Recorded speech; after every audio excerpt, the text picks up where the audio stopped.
भंते जी से आज आप लोगों ने मिला तो क्या अनुभव हुआ, आप बताएं कुछ।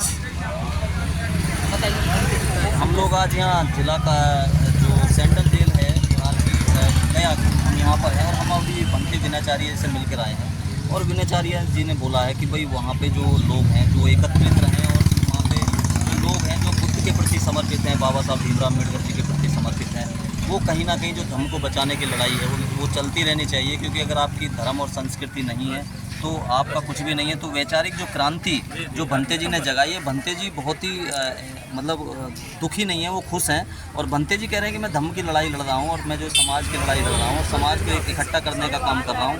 हम लोग वहाँ मिल करके आए हैं और उन्होंने ये आदेश दिया है कि जैसा भी नेतृत्व होगा, दिल्ली में जो कमेटी बन रही है, दिल्ली से जो नेतृत्व होगा, दिल्ली में कमेटी बन रही है, जो देश का नेतृत्व वहाँ से चलेगा, मैं सब लोगों के साथ हूँ। और जैसा सब लोग कहेंगे, जो कमेटी कहेगी, हम उसका निर्वहन करेंगे। सब लोग मिल करके आगे हम लोग काम करेंगे। भंते जी की दिनचर्या ठीक है, उन्होंने बताया कि मैं फ़िलहाल स्वस्थ हूँ, ठीक हूँ।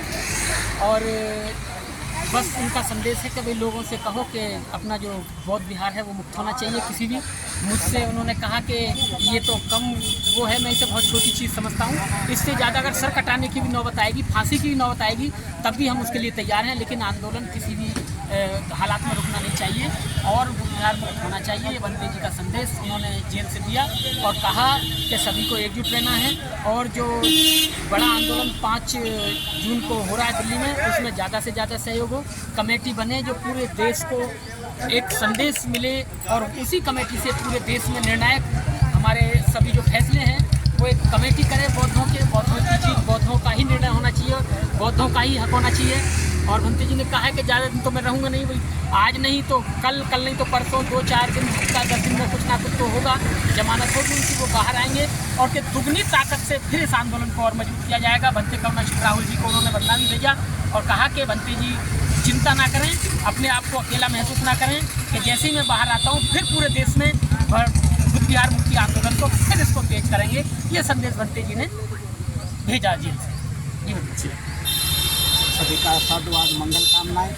अभी जो भंते विनाचार्य से मिलकर एडवोकेट प्रदीप अशोक और मिशनरी गायक जो पूरे देश में जाने जाते हैं, जो धम्म भूमि के लिए और मिशन के जो गाने गाते हैं, एक सांस्कृतिक तौर पर धम्म का प्रचार प्रसार करते हैं, वो आज मिलकर आए हैं। इनके साथ जो आज कैमरामैन की भूमिका में है पिंटू बौद्ध और पंकज पासवान के मिलकर आए हैं। देखिए, किसी भी बड़े मुकाम पर अगर पहुंचना है, किसी भी बड़े लक्ष्य को अगर प्राप्त करना है तो उसका रास्ता है जेल से होकर जाता है।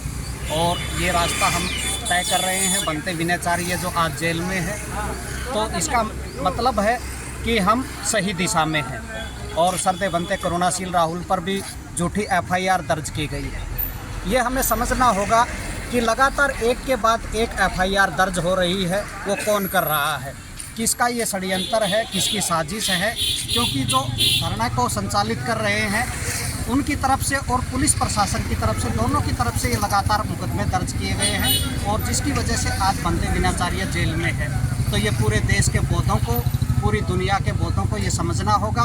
अभी तक जो आंदोलन के नाम पर जो नौटंकी चल रही थी, किसी भी प्रकार की सुविधा जो उपासक और उपासिकाएं हैं, जो बौद्ध भिक्षु यहाँ बैठे थे, उनको मुहैया नहीं करवाई गई। और एक कमेटी होनी चाहिए जो किसी भी आंदोलन के लिए ज़रूरी है, जिसके लिए सरदे भंते विनाचार्य, सरदे भंते करुणाशील राहुल ने लगातार प्रयास किया, इस आंदोलन को गति देने का काम किया। लेकिन उन्हीं को रास्ते से हटाने के लिए ये साजिश रची गई और इस आंदोलन को है कमज़ोर करने का, या कहें कि ख़त्म करने का काम किया गया है। कि किसी मोनेस्ट्री में, किसी मकान में या किसी के बेडरूम में है, ये आंदोलन नहीं चलते। ये देश के बौद्धों का और दुनिया के बौद्धों के श्रद्धा और आस्था का केंद्र है। ये जो हम किसान आंदोलन जो हमने पीछे देखा, कितना बड़ा आंदोलन था और कितनी बड़ी कमेटियां थी उसके अंदर, ये उससे भी बड़ा आंदोलन है। और इस आंदोलन में कोई कमेटी नहीं है, कोई योजना नहीं है, कोई प्लानिंग नहीं है। केवल एक व्यक्ति पूरे देश को भ्रमित करके इस आंदोलन को कमज़ोर करने का लगातार काम किया और उसी का नतीजा है कि 10 तारीख को ही ये आंदोलन है उसने स्थगित कर दिया गया। इस आंदोलन को बेच दिया गया। पूरा पंडाल जिससे एक आस्था पूरे देश और दुनिया के बौद्धों को बंधी हुई थी कि ये महाबोधि महाविहार मुक्त होगा, उसको उखाड़ लिया गया और पूरे आंदोलन को ख़त्म कर दिया गया।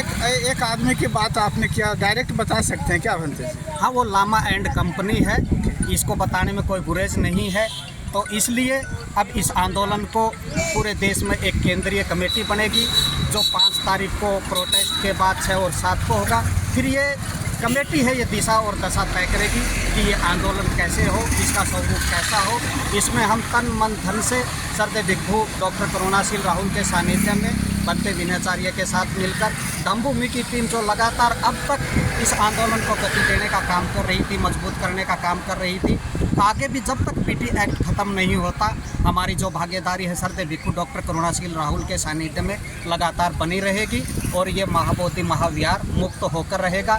ये हमारा संकल्प है, ये धम्मभूमि का संकल्प है, ये बनते करुणाशील राहुल का संकल्प है। शुक्रिया।